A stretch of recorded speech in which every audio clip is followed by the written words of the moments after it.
Sanibonani football lovers, welcome to Sportsbong zikaMalambongi Nkosi. Ngithembe ukuthi nikahle niyaphila emakhaya. Ngaphambi kokuthi ngiqale, please ningakhohlwa ukulike nokusubscribe to the channel. If so subscribe ngicela ungisize ngento yodwa, ungakhohlwa ukulike the video. Hayi, ngawenza omkhulu umehluko futhi ngingabonga kakhulu. Danko. So it simply means ukuthi when you are a Kaizer Chiefs player, you are not supposed to make mistakes, even though in some games you put in a hard shift and give a 10 out of 10 performance, but the moment you make a mistake, then everything comes back. Even the mistakes that you made long time ago, sewayabuya manje because of what you made. Yes, siyavuma bafethu, siyavuma that mistake was costly, but angeke manje all of a sudden uMiguel is a bad player ukuthi manje sengathiwa akahambe akabhenjwe ekudlaliswa. Because remember ukuthi the coaches, they selected a squad that they thought ukuthi at the end of the day will produce results. They didn't know ukuthi what will happen, ukuthi Al-Masri izokora kanjani, but they thought ukuthi the selected starting 11 will produce a result. So manje just because the team didn't win, so it simply means ukuthi players are bad, khona ama player mela hambe. Yes, we understand ukuthi Mfundo Vilakazi is a key player for us. It's either he starts or he comes from the bench, but what Miguel did wasn't intentional. Angeke manje thina simbeka amabala yona isikho still mistake, but he did make ama tackles that saved us. He made sure to win ama duels really that could have been a problem for Kaizer Chiefs. But one thing I've noticed good in life, not our fans with Kaizer Chiefs, but everyone, our brains are wired in such a way good. Even if you were supposed to do 1 million things right, but do one wrong, you can do 900,999 right, but just that one. Siyaqala ke manje umuntu uyakhohlwa konke okuhle kwenzile. Siyavuma that mistake was costly, so kumele sidlulise. It was a learning curve. Mistakes are made, are supposed to be made in order to learn from them, and then you fix them. But if you are not given an opportunity to fix them, simply means we will keep on making mistakes. We have to focus ukuthi sibheke ku game esoyidlala neZamalek nge 29 November. But if you're gonna focus on bashing Miguel, is not right, because he's our player. We are supposed to be helping him to gather his strength and focus ukuthi azoslwela futhi, because we could have used Aiden McCarthy, but we don't know the reason why he didn't travel with the squad. Maybe he could have given us a good shift, or maybe he could have been worse than Miguel. We don't know. But sometimes I think we are emotional because we love the club, but we have to understand this is football. There are 3 events. It's a win, lose, and a draw. Unfortunately, we got a lose. We have to take it from there, spare good from the next game. What can we do in order to fix the mistakes? But asikho lapho kakhulu. Congratulations to 4 Kaizer Chiefs players that made to Hugo Broos preliminary squad for AFCON lena yobidlalwe eMorocco. Bradley Cross, Brendan Peterson, Njebe, Thabiso Monyane, sencane lengane, Duduzi Shabalala. Do die, why you for me? It is a good thing they got the recognition, but now the question is, will they make the cut? Will they make it to the 27 men that we are supposed to travel to Morocco for the AFCON? That's the question that needs to be asked. In terms of performance, will they? Because for Bradley Cross, I'll say with my chances are corner, because go left back position, I think there's Umutiba, Fawaz Basadin, and Osamgelo Gabin. And for Basadin, angeke simbali because he's not playing with Mamelodi Sundowns.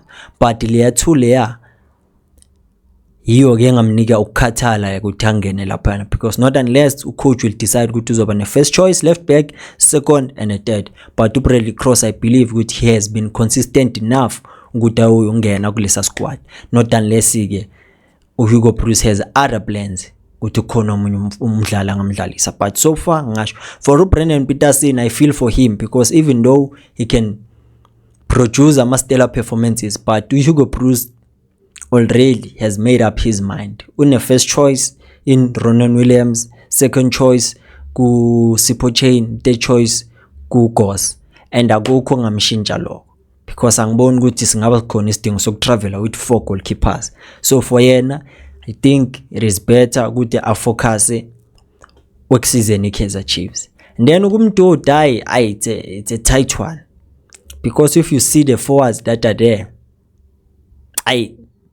zizokhala kakhulu, but Themba lahlwa, Themba libulali. So just keep on encouraging him ukuthi it does what he's supposed to do that will make him ukuthi abe ile player lele silifunayo, regardless ukuthi uyabizwa or akabizwa, but it is I think it is a responsibility of us ukuthi simotivate, not break his spirit down. I hope ukuthi kungenzeka something, we just hope, because mathi yabheka lapha sekuzokwalandwa nabo Shandre Campbell, kwalandwa bobongo kuhle Hlongwane, the still abo Tshepang Moremda, Oshun Apolice, abo Mfukeng. Yeah, kunzima. Because one thing I know about Hugo Broos, it doesn't change the core, the spine of the team. Uzoeda lapho nalapho because kukhaliwe ngabo Magalo, akakhalwa ngabo Lodge, but utanguli. Yebo, ukunizwa ngizonizwa, kodwa ukunilalela hayi cha khohlwa njengeidomi esikolweni. Kodwa ke ngingakusho nje ukuthi for umunyane ke neyakhe seyiba nzima because iKaizer Chiefs manje it seems ukuthi ba rotate on that right back because kulabe kumele bamdlalise kakhulu so that they can push him. But now if uDelon Solomon uzohleza yenza lento ayenza izolo kuyoba nzima for umunyane, and lapha yana siyabona ukuthi there's a VIP yani sijiva nabantu khulisa umudawo and uThabang Mathuludi. So enye into, because we need consistent in order ukuthi sizokwazi ukuthi sivouch for the players, so that's why kuba difficult for ama players weKaizer Chiefs ukuthi abizwe lapha, even though sometimes kuyaphikiswana ukuthi na amanye ama players awabizwa based on merit, but i-national team le ayicoachwa Hugo Broos akukho singakwenza thina. The only opinions that we have amayelana neKaizer Chiefs lapho ke sine 100% authority, but kuba bafana akukho singakwenza, but njengoba kushiwo ukuthi ikhosi aliphela umoya, just hope ukuthi nje abafana bethu bangahlala lapha. But okwamanje let's focus on iKaizer Chiefs ukuthi sithole iplan ukuthi sithole lama points esiwadingayo lapha kule group yethu of death ku CAF Confederation Cup. So sobambana nayo ke lapha na iZamalek. Let's talk about uHlokonolo Siyema. He said something about uSamkelo Zwane and uHappy Mashiane, and you can see ukuthi it's even difficult for them kuswelela. Good, how come can I play players regularly while they are coming from a team that they were not playing regularly? So according to Siyema ikhona i-team engakulona i-player elidlalayo kubo. I don't know ukuthi it makes sense ukuthi bangakulona i-player elumshini elishisa ikhota. Maybe kuyenzeka kwamanye ama-club imongazi, but you all know ukuthi bekangadlali ku-Chiefs, and at least uSamkelo Zwane has 4 games under his name kuswelele. Mashiane namanje zisakhala because uphikisana noNeo Raphula phana, fikile ama 2K uNeo Raphula phana naye uaphiwe Baliti. But singakusho nje ukuthi i-future yabafana it seems like it is uncertain ngempela, because even Sogola kuswelele, just imagine iKaizer Chiefs, because if you can compare the squad on paper, Kaizer Chiefs has an edge over Iswelele. And then just imagine if you struggle kuswelele ku Chiefs uyoba yini, because uCross akagudluki ku left back, there's uMarco that has vast experience, there's uNkanyiso Shinga ongakathinto, and uMashiane amathuba wamphuthela kudala.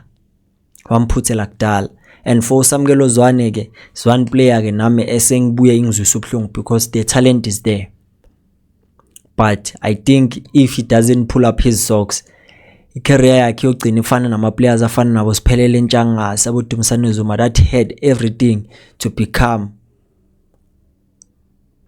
top players, but now because of ama reasons engeke ngwabale, it's difficult for these players. It's difficult because you can see ukuthi bahanjiswe for the hope ukuthi they will get a regular game time, but now they are getting limited. So it simply means noma babuya kusazoba nzima, not unless they will decide to sell them permanently. baya kuma teams whereby ukuthi maybe they will find themselves, especially for a player like Mashiane. Mashiane just needed one coach to believe in him, put his trust on him, bese na pay back, because coaches came bahambe naturally, but no one preferred him as a left back, the first choice left back. Uzwane kunabi banokudlala lapho nalapho, but uOx uthe makaphaphama wabuyisa ikhali zakhe ngakuye ukuthi manje ayi ngizolwa ke mina njengensizwa yakwaZulu. But for Uzwane uMangethe ayi kunzinyana, because akhona ama teams that can buy them permanently. Bakhona aboPulukwane City, aboChippa United, aboDurban City, Orbit College. Special for Orbit College, I think for Mashiane ngaba i-team right for yena, because kudlalwa le bola vele leli alikenayo leli lingamsuta. For Samkelo Zwane akhona ama team ke aboPulukwane City, Chippa United, because nabo bayawathanda ama players that are young. But for Chiefs, I don't see them returning to Chiefs by totally game time, not unless kuzoshintshwa ucoach, because ama coaches can come to a club but change izinto, because maybe kuna favoritism, maybe ama coaches they are not using the players according to their strengths. We don't know, because kuyenzeka lokho. Hayi, then there's indaba enkulu ke phumile. Tumelo Silamulele, 36-year-old businessman, uyakhala ngokuthi Kaizer Chiefs ngathi imshaya iscore, because it seems like ukuthi uthi ubaba wakhe wathenga ama shares 50% ku Kaizer Chiefs. But even now akakatholi ma dividends, akakatholi next ama payments ayenziwe, because he believes ukuthi ithengiwe iclub, not iclub but ithengwe 50%. So it simply means if bona bathenga 50%, uMike Nkuna una 37%, Kaizer Chiefs owner 13%. There's no way, because in clarity yadingeka la. And one thing I know ukuthi if Lento Leno was drafted down kwi contract, mele khishwe contract, because if uzokhipha istatement esinakanje and akukho ngakusho, obvious Kaizer Chiefs ngamshanga lo suit imsuwe ukuthi no, this is defamation of character, because angeke ukhuluma into ongayazi. But ngeke thina sithathe side le Chiefs because say favor siyeke lo Tumelo, but into mele sifake emqondweni ukuthi iproof melize ngaqala, because now we know ukuthi for any publication, for clicks nje noma isiphi story izosibhala as long negama le Kaizer Chiefs, because they know ukuthi it will sell.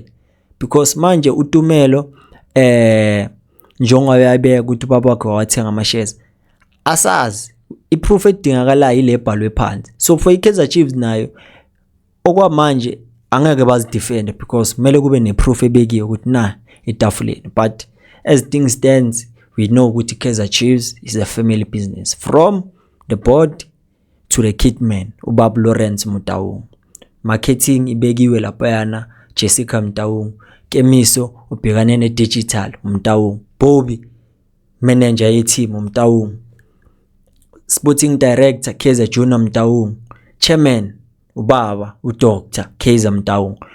Maybe naye yena uzifunelela esakibe isibongo naso ukuthi sibe laphana, but okwamanje ngasho nje ukuthi hayi kunzima for Impofana. Ubonile uBruce ukuthi bashayiwe labantu, athi ngibabuyisa ithemba ngifake nje ama players wabo. I don't know, what do you think about everything that I've talked about, especially indaba kaMugwele? There's no way ukuthi singamcriticize kangaka. Football is not an individual sport. Yebo lenzile iphutha, but leya game leya bengamelanga sihliwe. We could have done better, and I know ukuthi kuzofundwa kulamaphutha alungise. This was a learning curve.